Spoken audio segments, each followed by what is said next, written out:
My name is Emily Carter, and I have lived in Riverside, Oregon my whole life, except now since turning 18, I go to a small college in town. The campus is spread out around the edge of the river, and the whole place smells either like pine trees or rain, depending on the day. I am not the kind of person who loves attention, so I usually keep my head down, do my homework, and hang out with my close friends, especially Mia. I think people would say I am kind. I help others with their essays and always try to be the first to volunteer. What people do not always see is that sometimes I get anxious around new people, especially older students. That is probably why I got so caught up with George, someone I thought was charming, but who ended up being a bigger problem than I ever expected. George was 20, and the moment he started hanging around our college, people noticed him. He was tall, always had headphones on, and always said the perfect thing at the perfect time. When George started to pay attention to me, at first I thought I should be flattered. I mean, what was so interesting about me? He seemed interested in everything I said and wanted to hang out all the time. Pretty soon, he started dropping hints about counting down to my 18th birthday, making jokes, some of which felt a little odd, but I brushed them off. Maybe it was just a weird sense of humor.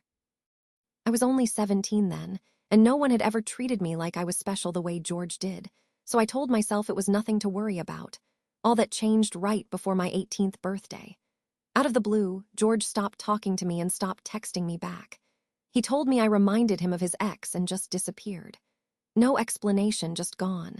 I was really hurt, so I did what most people do. I told my friends about how he acted.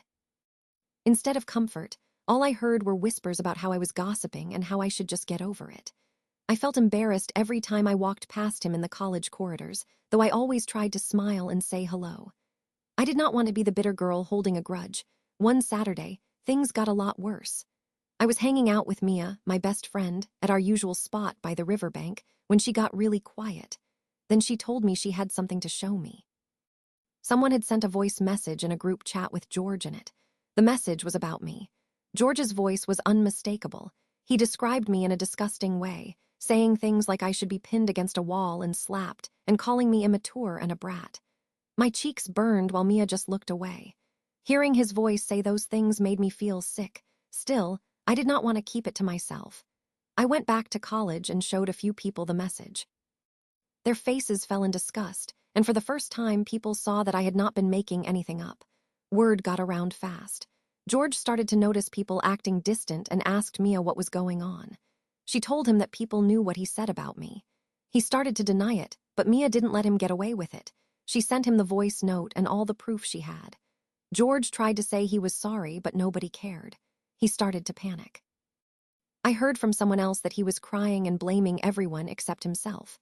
Some people came to me and apologized for not believing me. Even the college's safeguarding office got told. Not long after, George was gone. I never saw him on campus again. I thought that would be the end of it, but every time I checked social media, there were still people who did not seem to know what had happened. I still saw posts about how George was wronged, and it made my stomach twist. It was then that a part of me, the part I usually kept buried underneath homework and good manners, started to wonder why George should get to pretend nothing happened. He hurt me, and even after that, he was still acting like the victim. I decided I would not let him erase what he had done. Maybe it was time for him to feel what it was like to have no one on his side. I made a new account on Instagram, just a random girl's profile with a pretty picture and a fake name. I started adding everyone I could find that followed George, other students from college, friends, even some people I remembered seeing at parties. It took a while to get enough people into the group chat, but when I did, I posted screenshots and the voice recording of what George had sent out about me. I included snippets of the things he said, making sure nothing was left out. I was shaking, terrified someone would guess it was me, but I kept going. Nobody knew who I was, but they started responding fast. People who had never spoken to me before messaged the account, asking who I was and saying that George had always seemed weird. Some people unfollowed him right in the chat. One guy who had played video games with George said he now understood why people had stopped hanging out with him. George found out almost right away. He started sending all-caps messages to the group, raging, trying to figure out who had done it. But nobody defended him. People left the chat or blocked him.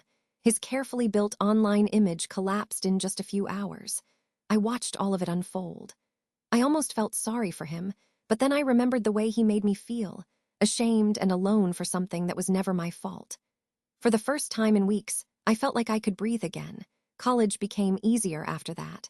I did not worry about running into George or about what people were saying about me. It felt like a weight had lifted, not just from me but from Mia and all my friends who supported me. Mia started calling me the River Vigilante, which made me laugh every single time. Sometimes, people asked who made the Instagram account that outed George, but I just shrugged and smiled. That was a secret I would keep for myself. Life did not go back to how it was, not completely. I learned that people can believe lies if they want to, and sometimes you have to stand up for yourself in ways you never thought possible. I also learned that revenge can be as simple as telling the truth when others try to hide it. The river still smells like pine trees and rain, but now, when I walk past the college, I lift my head a little higher. I wonder if George ever thinks about what happened or if he blames everyone except himself. Maybe he is still out there, but now he has no one left to listen. I step into the future on my own, proud of what I did, and even prouder that I did not let someone else's bad choices write the story of my life. I am Emily Carter, and for the first time, I am not afraid of anyone.